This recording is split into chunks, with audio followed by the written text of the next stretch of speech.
কথা ছিল, মুসলিম জাতি যেখানে কোরআনের আইন দিয়ে দেশ চলার কথা ছিল, মুসলিম জাতি যেখানে রাসূলের আদর্শ দিয়ে, রাসূলের নীতি দিয়ে, রাসূলের পথ দিয়ে, রাসূলের আনুগত্য দিয়ে যেখানে দেশ চলার কথা ছিল, সেখানে মুসলিম জাতি নিয়েছে আব্রাহাম লিঙ্কনের পথ, নিয়েছে পশ্চিমা সমাজের পথ, নিয়েছে ইহুদির পথ, নিয়েছে মুশরিকের পথ, নিয়েছে হিন্দুর পথ, নিয়েছে খ্রিস্টানের পথ।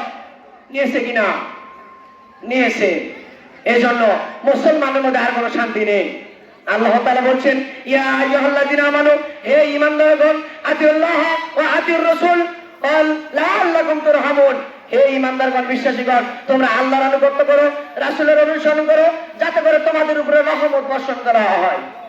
আমাদের উপরে প্রতিনিয়তই আমাদের দিন রাত বাংলাদেশে গজবে পরিণত হয়েছে। হয়েছে কিনা?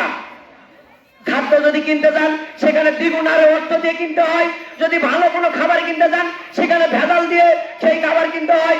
যদি আপনি রাস্তায় চলাফেরা করতে যান সেখানে কোনো নিরাপত্তা নেই। চোর, ডাকাত, খুন, ধর্ষণ, রাহাজানি, এই বাংলাদেশটা একেবারে পাপাচারে ভরপুর হয়ে গেছে। হয়েছে কিনা?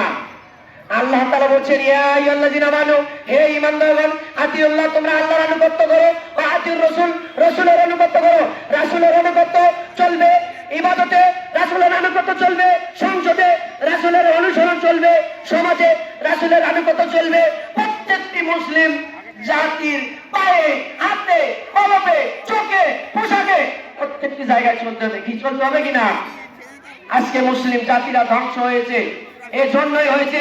এরপর রাসূল সাল্লাল্লাহু আলাইহি ওয়াসাল্লাম বলেন, হাদিসের পরের অংশ সহিহ ইবনে হিব্বানে এসেছে, রাসূল সাল্লাল্লাহু আলাইহি ওয়াসাল্লাম বলেন, ওমান জালাহু খালাকাহু সাকাহু ইলান নার, যে ব্যক্তি এই কোরআনকে আদর্শ হিসেবে মেনে নিবে না, কোরআনের পথকে আদর্শ হিসেবে গ্রহণ করবে না, সাকাহু ইলান নার, সেই ব্যক্তি তার এই আদর্শ গ্রহণ না করার কারণে সাকাহু ইলান নার, তাকে সে জাহান্নামে নিয়ে যাওয়া হবে। মুসলমান জাতির কোন জান্নাত পাওয়ার সুযোগ নেই যতক্ষণ না সে বিশ্বাস করবে কোরআন দিয়ে, কোরআনের বিধান, প্রত্যেকটি আয়াতের বিধানকে যতক্ষণ না তারা গ্রহণ না করছে, ততক্ষণ এই জাতির কোনো জান্নাত, এই জাতির কোনো রহমত, এই জাতির উপরে কোনো বরকত, এই জাতির উপরে কোনো কল্যাণ কখনোই কোনোদিন পশ্চিমকালেও কখনো এই জাতি কল্যাণ প্রাপ্ত হতে পারবে না। আপনারা বলছেন, চেয়ারে গিয়ে বলছেন আমরা সংস্কার করব, আমরা দেশকে পরিবর্তন করব। আপনারা দেশকে পরিবর্তন করবেন, আপনারা কোরআনের আইন দিয়ে দেশ পরিবর্তন করুন, দেখবেন ইনশাআল্লাহ খুব শীঘ্রই এই দেশে শান্তি ফিরিয়ে আসবে। আসবে কিনা? আসবে। আপনারা এই দেশে লক্ষ লক্ষ টাকা চুরি হচ্ছে, আত্মসাৎ হচ্ছে, সেই লক্ষ লক্ষ টাকা চুরি হচ্ছে, সেটার জন্য আইন তৈরি করা হচ্ছে, বিচার তৈরি করা হচ্ছে, কিন্তু কোরআনের আইন দিয়ে বিচার করা হচ্ছে না। সম্মানিত হাজিরিন, রাসূলের আদর্শ, রাসূলের সেই মদিনার 10 বছরের শাসন, যিনি রাষ্ট্র পরিচালনা করেছিলেন, সেখানে শান্তি, রহমত দিয়ে ভরপুর ছিল। সম্মানিত হাজিরিন, আমরা ফিরে আসি কোরআন এবং সুন্নাহর নিকটে ফিরে আসি।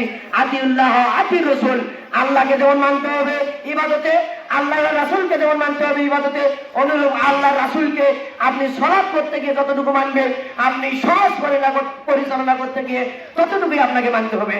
এর সামান্য যদি না মানতে চান, বিচার, ফয়সালা, বিবাদ, মীমাংসা করতে গিয়ে রাসূলের আনুগত্য, রাসূলের আদর্শকে মানতে হবে। এর সামান্যতম আর যদি করা যাবে না। আসুন আমরা ফিরে আসি। এই আশাবাদ ব্যক্ত রেখে আমি আমার সংক্ষিপ্ত কথা এখানে শেষ করছি।